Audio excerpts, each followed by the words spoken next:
All right, well, the Raptors win their fifth in a row as they beat the Orlando Magic 102 to 89. My prediction I did earlier today in my preview, I said Raptors would win 107-93. Raptors came in close, 5 points off my prediction, and then the Orlando score was about 4 points off. So not really way off, or not even almost close to my prediction, but that's okay. Fred VanVleet did not get 24.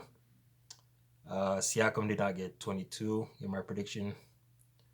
And Scotty Barnes, I said he'll get 16. He got 19 tonight. So tonight starting lineup, we had Scotty Barnes, Siakam, Anunoby, Gary Trent Jr., and Fred VanVleet tonight. And all of them scored in double digits tonight. And leading the way, both Scotty Barnes and Fred VanVleet both scoring 19 points each. Siakam, double-double tonight, 16 points. A quiet night for Siakam with those 16. Anunoby, 14 points. And I don't know. There's something about this Raptor team that I have to start doing more videos if I get the time to.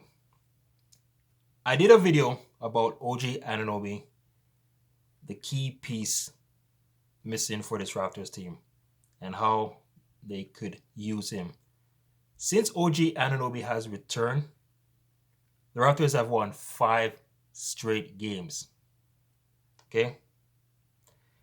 So he finished with 14, and Gary Trent Jr. finished with 17 points tonight. Off the bench, we had Precious Achiuwa with 11 off the bench.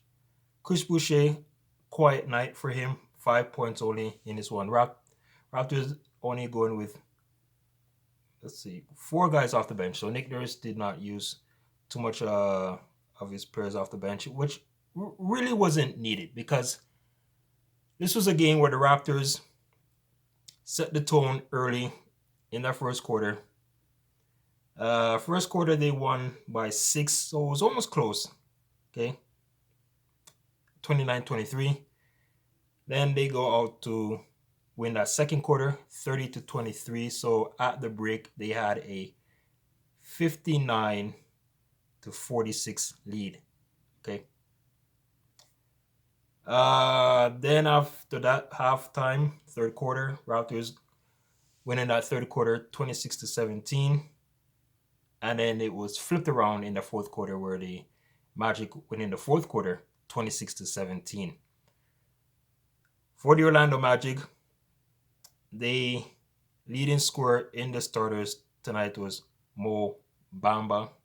And I know that was one of the players rumored about coming to the Raptors, but I think those rumors were just from Raptor fans. And 15 points, 10 rebounds off the bench, where the Magic used a lot of their bench players tonight. Leading the way was this Braz Deakis, if I'm saying that right, 13 points off the bench. And Markelle Fultz, if you remember, he was a top draft pick years ago. He finished with 12 points in this one. Back to the starters, Cole Anthony, he had 8 points. Wagner, Raptors shut down Wagner today, although not really a shutdown, because he only played 1 minute, because he got injured in that first quarter and that one. So that's it with that. Now, I talked about how the Raptors cannot take these teams lightly, teams under 500 like Orlando.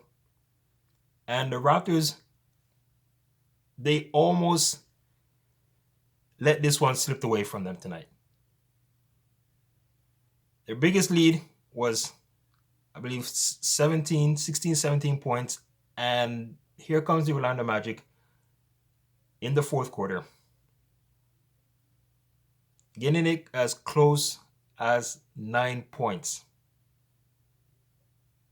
So the Raptors, I don't know why they just can't find ways to stomp over these teams that are not nowhere in the playoffs.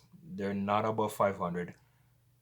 The Raptors seem to play like they are not interested against these teams. They say, "Oh, oh, who cares? This is Orlando, right?" And this is what I said in my preview. Orlando is gonna probably come out strong. Well, they did not come out strong, but look, in that fourth quarter, Raptors are lucky that Orlando could have made this game a little bit closer. But lucky enough, Scotty Barnes did his thing. He had two big buckets near the end where to seal the Raptors to make sure they okay. We had enough of this. I'm gonna end it right now, and that's what happened. So let's look at the team box scores tonight. Raptors finish on 42.5% from the field.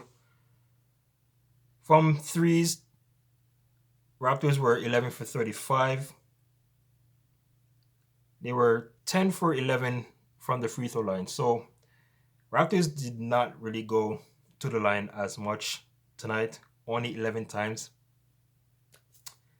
But still, that's better percentage than the Orlando free throws.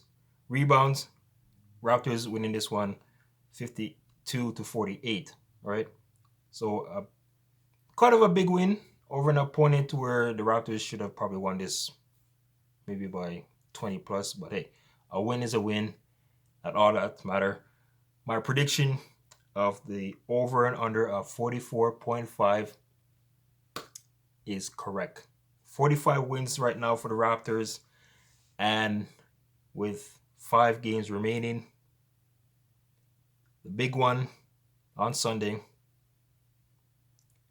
the return of Kyle Lowry, the greatest Raptor of all time.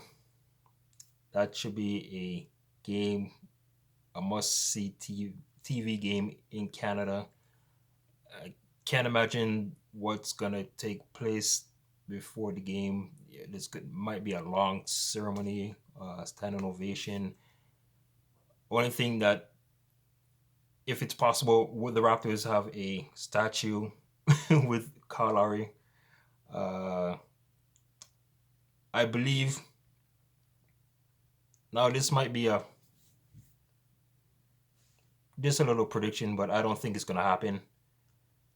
Maybe we see Kyle Lowry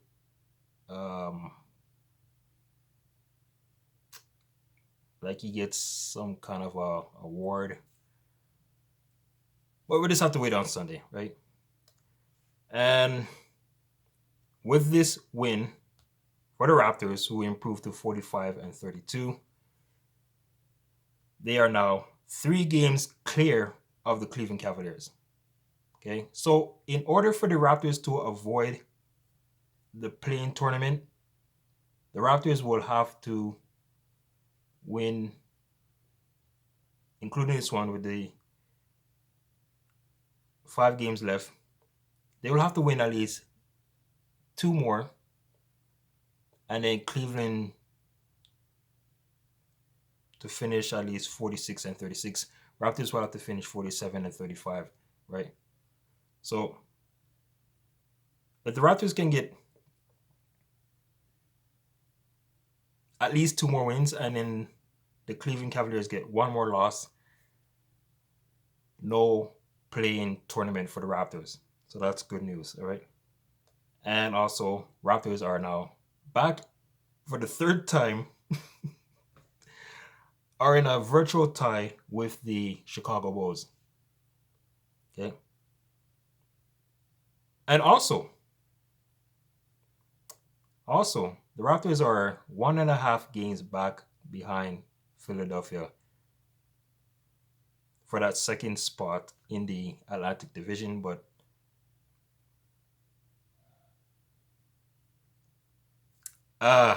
man, this is hey, the race is it's tightening right now, man. It's gonna be exciting down the stretch, and just gotta wait and see what happens. All right. So thank you for watching this post game recap. My name is RPGT, and you have a wonderful evening. Take care.